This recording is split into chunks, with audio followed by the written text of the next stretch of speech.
ಗ್ರಹಣದ ದಿನ ಬಂದಾಗ ಸೂರ್ಯಗ್ರಹಣ ಆಗಿರ್ಬೋದು ಅಥವಾ ಚಂದ್ರಗ್ರಹಣ ಆಗಿರ್ಬೋದು, ಈ ಗ್ರಹಣದ ದಿನದಂದು ಬಹಳಷ್ಟು ಕಟ್ಟುನಿಟ್ಟಾದ ಆಚಾರಗಳನ್ನ ಪಾಲಿಸ್ತಾರೆ. ಅಂದ್ರೆ ಕೆಲವೊಂದು ಪ್ರಾಕ್ಟೀಸಸ್ ಇರುತ್ತೆ. ಅದು ಪ್ರೆಗ್ನೆಂಟ್ ವಿಮೆನ್ಗೆ ಅಂತಂದ್ರೆ ಅದನ್ನ ಇನ್ನೂ ಸ್ಟ್ರಿಕ್ಟ್ ಮಾಡ್ಬಿಡ್ತಾರೆ. ಈ ಕೆಲವೊಂದು ಪ್ರಾಕ್ಟೀಸಸ್ ಇಂದ ಗರ್ಭಿಣಿಯರಿಗೆ ಕೆಲವೊಂದು ಗಿಲ್ಟ್ ಇರುತ್ತೆ, ಅಥವಾ ಆ ಮಾಡಬಾರ್ದದ್ದು ಅಂತ ಹೇಳಿದ್ದನ್ನ ಮಾಡ್ಬಿಟ್ಟಾಗ ನಾವು ಹಂಗ್ ಮಾಡಬಾರ್ದಾಗಿತ್ತೇನೋ, ನಮ್ಗೇನಾಗ್ಬಿಡುತ್ತೋ, ಮಗುಗೇನಾಗ್ಬಿಡುತ್ತೋ ಅಂತ ಒಂದು ಕನ್ಫ್ಯೂಷನ್ಸ್ ಇರುತ್ತೆ. ಮತ್ತೆ ಒಂದು ನಾವೇನೋ ತಪ್ಪು ಮಾಡ್ಬಿಟ್ವೇನೋ ಅನ್ನೋ ಒಂದು ಥಾಟ್ಸ್ ಕಂಟಿನ್ಯೂಸ್ ಆಗಿ ಹೋಗ್ತಾನೆ ಇರುತ್ತೆ. ಸೊ ಹಾಗಾಗಿ ಈ ವಿಡಿಯೋನ ಪೂರ್ತಿಯಾಗಿ ನೋಡಿ, ಓಕೆನಾ. ಕೆಲವೊಂದು ಪ್ರಾಕ್ಟೀಸಸ್ ಅಂತಂದ್ರೆ ಈ ಎಲ್ಲ ಪ್ರಾಕ್ಟೀಸಸ್ನು ನಾವು ಯಾರು ಮಾಡಿದ್ದಲ್ಲ, ಅಂದ್ರೆ ನಮ್ಮ ಜನರೇಷನ್ ಮಾಡಿದಿದ್ದಲ್ಲ, ಅಥವಾ ಯಾಕೆ ನಮ್ಮ ತಂದೆ ತಾಯಿ ಅವ್ರ ಜನರೇಷನ್ ಮಾಡಿದಿದ್ದು ಅಲ್ಲ. ಇದು ತಾತ ಮುತ್ತಾತ ಸಾವಿರಾರು ವರ್ಷಗಳಿಂದ ನಡೆದುಕೊಂಡು ಬಂದಿರತಕ್ಕಂಥ ಒಂದು ಪ್ರಾಕ್ಟೀಸ್. ಫಾರ್ ಎಕ್ಸಾಂಪಲ್, ಈ ಗ್ರಹಣದ ಟೈಮ್ ಇರುವಾಗ ಗರ್ಭಿಣಿ ಮಹಿಳೆಯರು ಹೊರಗಡೆ ಓಡಾಡಬಾರ್ದು, ಒಂದು ಊರಿಂದ ಇನ್ನೊಂದು ಊರಿಗೆ ಹೋಗಬಾರ್ದು, ಅಥವಾ ನಿರ್ದಿಷ್ಟ ಈ ಸಮಯದಲ್ಲಿ ಏನಿರುತ್ತೋ ಆಗ ಅವರು ವಾಶ್ರೂಮ್ ಕೂಡ ಉಪಯೋಗಿಸಬಾರ್ದು, ಊಟ ತಿಂಡಿನೂ ಮಾಡಬಾರ್ದು. ಆ್ಯಂಡ್ ಶಾರ್ಪ್ ಆಬ್ಜೆಕ್ಟ್ಸ್ ಏನಿರುತ್ತೆ, ಫಾರ್ ಎಕ್ಸಾಂಪಲ್ ಸೂಜಿ ಆಗಿರ್ಬಹುದು, ಕತ್ರಿ ಆಗಿರಬಹುದು, ಅಥವಾ ನೈಫ್ಸ್ ಆಗಿರಬಹುದು, ಚಾಕುಗಳು, ಅಥವಾ ಅಡಿಗೆ ಮಾಡತಕ್ಕಂಥದ್ರೆ ಇದ್ರೆ ಎಲ್ಲದರ ಮೇಲೂ ನಿರ್ಬಂಧನ ಹೇರಲಾಗುತ್ತೆ. ಓಕೆ, ಈ ಎಲ್ಲ ಪ್ರಾಕ್ಟೀಸ್ ನಾನು ಏನ್ ಹೇಳಿದ್ನಲ್ಲ, ಇದೆಲ್ಲದನ್ನು ಸಾವಿರಾರು ವರ್ಷಗಳಿಂದ ನೂರಾರು ವರ್ಷಗಳಿಂದ ಅದನ್ನ ಫಾಲೋ ಮಾಡ್ಕೊಂಡು ಬರ್ತಾ ಇದ್ದಾರೆ ಅಲ್ವಾ. ಇದು ಯಾಕೆ ಅಂತಂದ್ರೆ ನೋಡಿ, ಆಗಿನ ಕಾಲದಲ್ಲಿ ಒಂದು ಊರಿಗೂ ಇನ್ನೊಂದು ಊರಿಗೂ ರೋಡ್ ಕನೆಕ್ಟಿವಿಟಿ ಚೆನ್ನಾಗಿರ್ತಿರ್ಲಿಲ್ಲ, ಮತ್ತೆ through out the day current ಇರ್ತಿರ್ಲಿಲ್ಲ.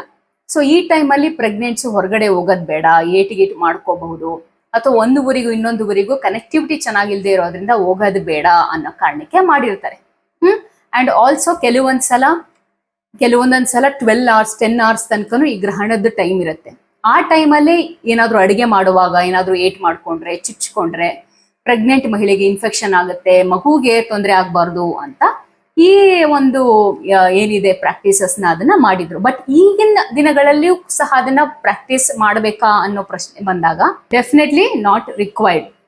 ಯಾಕೆ ಅಂತಂದ್ರೆ ಈಗ ದಿನದ ಒಂದು ಮೋಸ್ಟ್ ಆಫ್ ದ ಟೈಮ್ ದಿನದಲ್ಲಿ ನಮಗೆ ಕರೆಂಟ್ ಇರುತ್ತೆ, ಎಸ್ಪೆಷಲಿ ನೈಟ್ ಕೂಡ ಎಲೆಕ್ಟ್ರಿಸಿಟಿ ಚೆನ್ನಾಗಿರುತ್ತೆ, ಕನೆಕ್ಟಿವಿಟಿ ಒಂದು ಊರಿಗೂ ಇನ್ನೊಂದು ಊರಿಗೂ ಸಾಕಷ್ಟು ಬಸ್ಗಳಿರುತ್ತೆ, ರೈಲ್ವೇಸ್ ಇದೆ ಅಲ್ವಾ. ಸೊ ಹಾಗಾಗಿ ಅದನ್ನು ಸಹ ಸುಲಭವಾಗಿದೆ.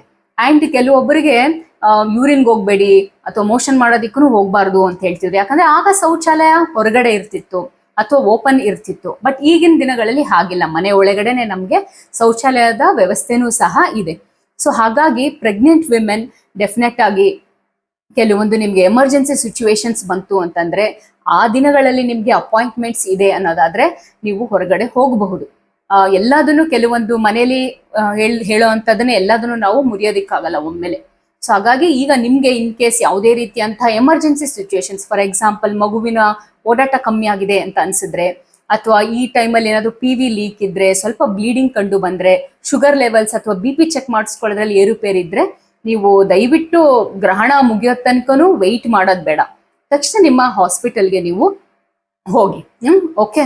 ಆ್ಯಂಡ್ ಕೆಲವೊಬ್ರು ಓಕೆ, ನೀವು ಶಾರ್ಪ್ ಆಬ್ಜೆಕ್ಟ್ಸ್ ಉಪಯೋಗಿಸಿದ್ರೆ ಅಥವಾ ನೈಫ್ಸ್ ಏನಾದ್ರು ಯೂಸ್ ಮಾಡಿದ್ರೆ, ಮಗುವಿಗೆ ಏನಾದ್ರು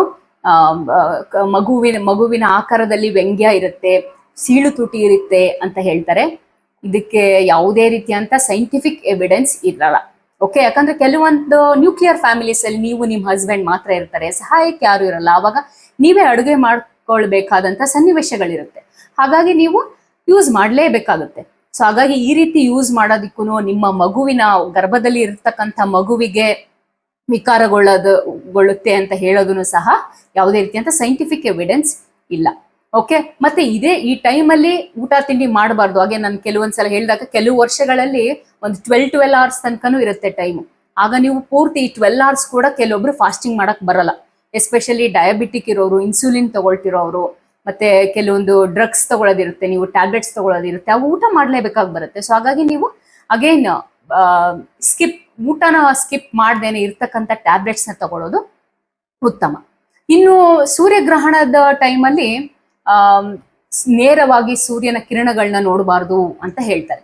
ಈಗ ಸೈಂಟಿಫಿಕಲ್ ಯಾಕೆ ಅಂತಂದ್ರೆ, ಆ ರೇಡಿಯೇಷನ್ಸ್ ಪವರ್ಸ್ ಜಾಸ್ತಿ ಇರೋದ್ರಿಂದ, ಇಂಟೆನ್ಸಿಟಿ ಜಾಸ್ತಿ ಇರೋದ್ರಿಂದ ಕೆಲವೊಂದ್ಸಲ ರೆಟಿನಾಗೆ ಕಣ್ಣಿನ ಪದರಕ್ಕೆ ಏನಿರುತ್ತೆ, ಒಳಪದ್ರ ಏನಿರುತ್ತೆ ರೆಟಿನಾಗೆ, ಅದಕ್ಕೆ ಫೋಟೋಕೆಮಿಕಲ್ ಇಂಜುರಿ ಆಗಿ ತಾಯಿಗೆ ಬೇಕಂತಂದ್ರೆ ಎಫೆಕ್ಟ್ ಆಗಬಹುದು ಹೊರತು ಗರ್ಭದಲ್ಲಿ ಇರ್ತಕ್ಕಂಥ ಮಗುವಿಗೆ ಎಫೆಕ್ಟ್ ಆಗೋದಿಲ್ಲ.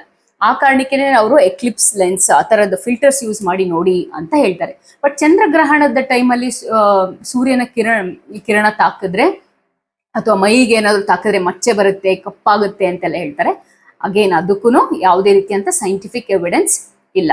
ಸೊ ಎಲ್ಲ ಮಾಹಿತಿ ನಿಮಗೆ ಉಪಯೋಗ ಆಯಿತು ಅಂತ ತಿಳ್ಕೊತೀನಿ.